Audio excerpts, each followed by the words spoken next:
7 states to seek out a solution to equal water rights. Hoover proposed to simply divide the area into a lower and upper basin and leave further negotiations to the states within those basins. This compromise paved the way for the Boulder Canyon project to be constructed. And in 1931, the structure that would one day bear Hoover's name began with an explosion. Not only of black powder and dynamite, but one of human tenacity and ingenuity.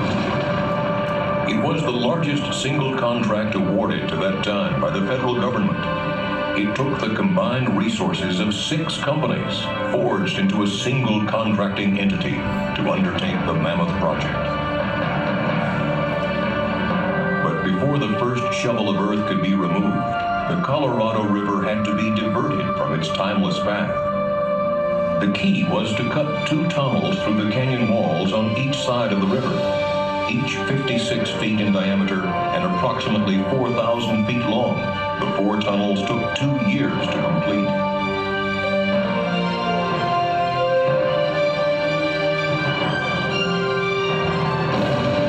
With the tunnels open and coffer dams in place, the Colorado River had no choice but to leave its riverbed and flow through the man-made corridors.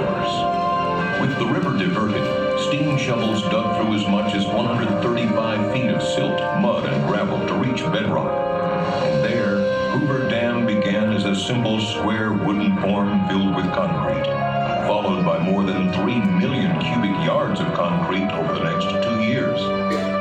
Add the adjoining structures, and enough concrete was placed to build a 4-foot wide sidewalk around the Earth's equator.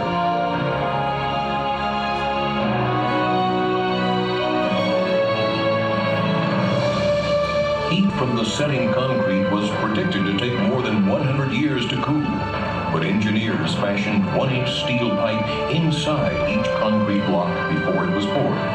A refrigeration plant so massive it could produce a 1,000-ton iceberg every day continuously pumped cold water through the pipes, cooling the concrete so construction was never interrupted. This innovative idea helped the entire structure be completed in just 5 years, 2 years ahead of schedule. Hoover Dam was built with 5 million barrels of cement, 18 million pounds of structural steel, 21 million pounds of gates and valves, and 840 miles of pipe. The scale of some of the equipment was beyond the capacity of American highways and railroads. The pipes that would carry water from the reservoir to the generators were so large they could not be shipped, so a manufacturing plant was created to build them at the site.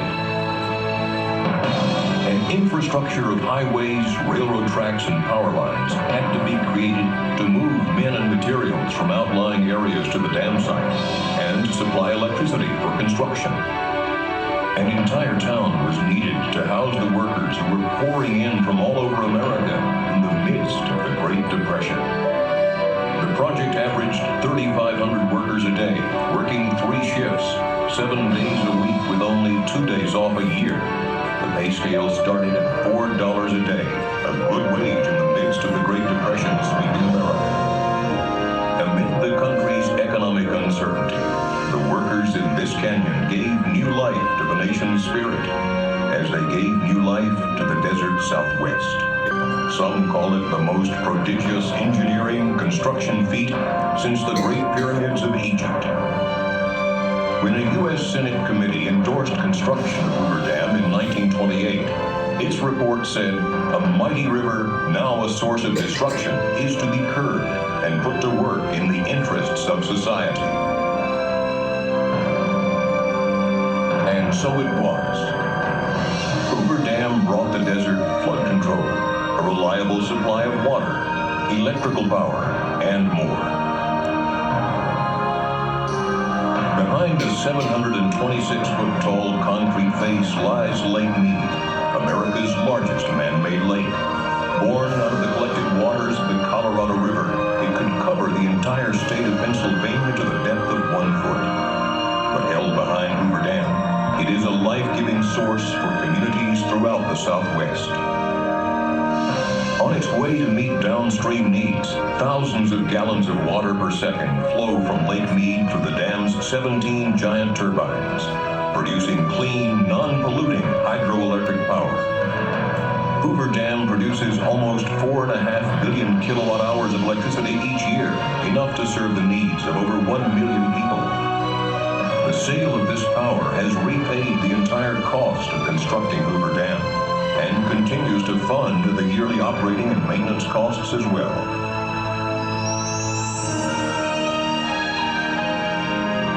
Hoover Dam helped ensure a future for the communities that settled along the river and the low, flat valleys of Southern California and Southwest Arizona. In Las Vegas, Phoenix, Los Angeles, and other smaller cities, Colorado River water delivered from Lake Mead helps meet the needs of millions of people a year. Hoover Dam and other dams along the Colorado River contain the floodwaters spawned each spring by melting snows, and from their reservoirs flows an assured and reliable water supply for water users throughout the basin.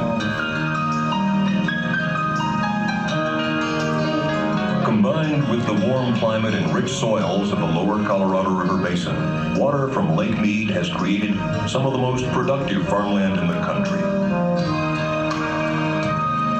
Farms in Arizona, Southern California, and Mexico, irrigated by these controlled flows, produce over $1 billion worth of vegetables and fruits throughout the year for dinner tables across the nation.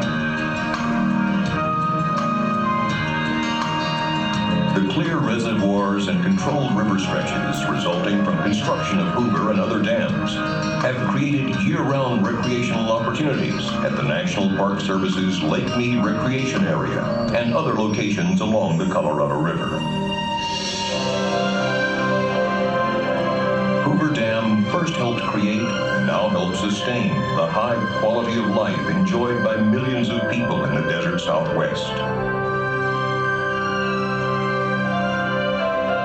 At Hoover Dam and its other projects throughout the West, the Bureau of Reclamation is focused on efficient, effective, environmentally sensitive water resources management to help ensure our limited water supplies can meet the needs of all who depend on them.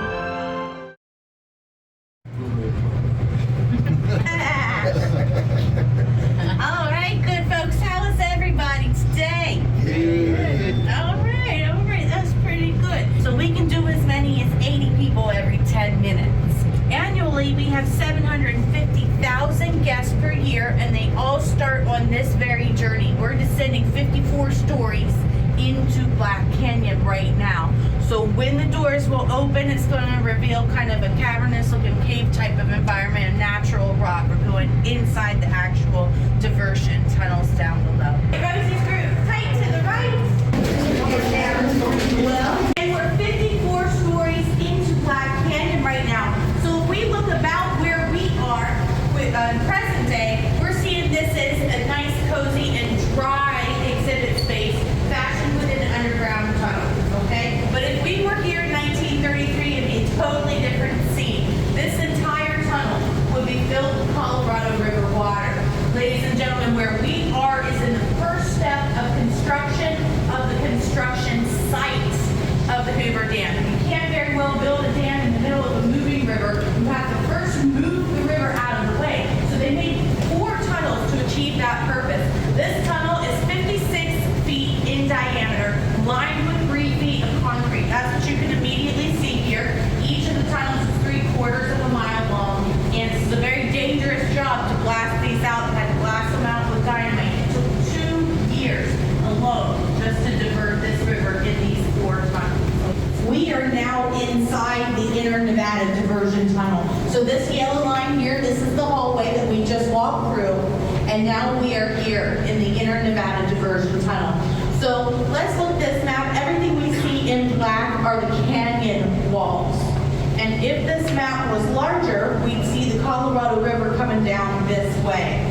So if step 1 is diverting the river, step 2 is creating a watertight construction site. So they already have the canyon walls on each side, but then they make coffer dams or temporary construction dams on each end. So upstream, the upper coffer dam, downstream, lower coffer dam. This one's job is obviously to direct the river into the openings of the tunnels, but at the exit of the tunnels, lower coffer dam prevents the river from coming backwards, right? So that creates a watertight construction site, but after they move the river, what are they left behind? What's left behind? Indeed, a big yucky problem. 135 feet thick of river sludge had to be excavated. And the crews, they said that was a very stinky, putrid, nasty job. So that took a while as well. Now, once they reached the bottom of 135 feet, then they reached bedrock. This is a solid foundation upon which they can finally move on to step 3, the pouring of the concrete. Now, we'd be tempted to think it happened in one big giant pour, but like anything in life, it was incremental, and they would descend using the cableway system, one 16-ton bucket at a rate of every 78 seconds. So that's 24 hours a day, 7 days a week. Crews would be working in 8-hour shifts, but those shifts would roll around the clock, okay? So, remind me, good folks, how many days did they get off a year? 2. That's right. Who wants to work like that today? Nobody. So just even organizing all the people to make that happen was challenged. They got off 2 days a year. They worked the July 4th and the Christmas Day. All right, so moving at pace like that, when they were 3/4 through building the dam, it would be time to move on to step 4, the filling of Lake Mead. So Lake Mead, that's a man-made lake, and we said if this map was bigger, Colorado River would be coming this way. They would plug 3 out of 4 tunnels. During this time, they let the 4th one to remain open, such that a trickle of water is always going downstream, even when they're filling the lake. So think like when you have your shower head on full blast, and you have a small little plug in your tub. Even that small little plug is going to be enough to make the water level to rise, right? So you're thinking like that, but on a mammoth level, it takes them 6 years to fill Lake Mead. That river begins to pool, becoming Lake Mead. So during that process of time, the upper coffer dam becomes submerged. The professional divers, they can go down and see that today. That part is still underneath the water. Now, once the water would rise to the desired height, that marks a special time. That's when they're going to finally cap this 4th tunnel and destroy the lower coffer dam. They're going to switch from preparation mode into operation mode, proverbially turning on the switch to Hoover Dam and allowing this water to start actually rushing through the system. So now let's talk about what water is doing in every step of your tour. So when you are at the top of Hoover Dam getting those family photos, I hope you do, you're going to notice 4 what we call intake towers. They're decorative above the surface, but beneath the lake, they're acting like inverse straws, slurping in the water Lake Mead until it connects to this giant penstock pipe here. So this pipe out the window, this is a 30-foot in diameter pipe, and right now it is flowing water underneath our feet to the power plant. Now, if all 17 generators are on, that means 96,000 gallons of water per second. That would be like an Olympic pool moving under our feet every 7 seconds. So that's the top capacity that this can do. Now from here, we won't see it, but it will branch into smaller pipes that will cause the water to go 40 miles per hour when it gets to our next destination. And that's the power plant. Represented these red dots are the generators. The water will hit the turbines within the generators to create that electricity and be released from the building, going downstream, joining the Colorado River once again. Now finally, I think you saw in the movie that they said that the Colorado River was very rebellious and unpredictable. Big periods of drought, big periods of flood. That's why they made the dams. So even though it's quite dry right now, we need to have an emergency drain in place when it's time for high water. So here it is in 1983, where the water of Lake Mead rises within 7 feet of the top of the dam. The emergency drains, they were used for 60 consecutive days. Never ever a drop has gone over the top of the Hoover Dams. The engineers, they planned that well. Now finally, let's wrap up with the timeline. It takes them again 2 years to make these ferry diversion tunnels, 2 years to lay the main structure, 1 more year to make the power plant. In all, this is a 5-year endeavor carried out by the helping hands of 21,000 individuals. So at that time, Little Boulder City was the biggest in Nevada. This first tunnel we were in was original. This next tunnel that we're going to walk through was part of the addition or accommodation to allow for those 80 people every 10 minutes. So this is a new elevator, and this is a new tunnel we're walking.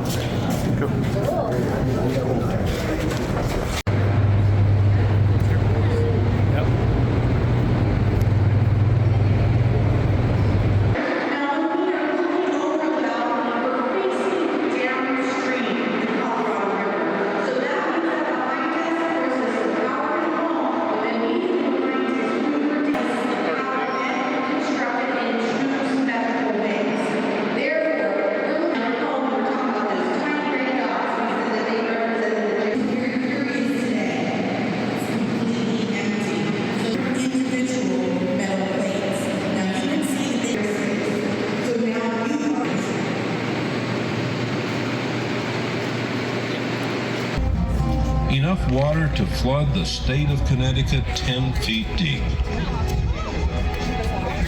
The body of water in front of the dam is called the tail bay, or tail race, but in reality that's the Colorado River.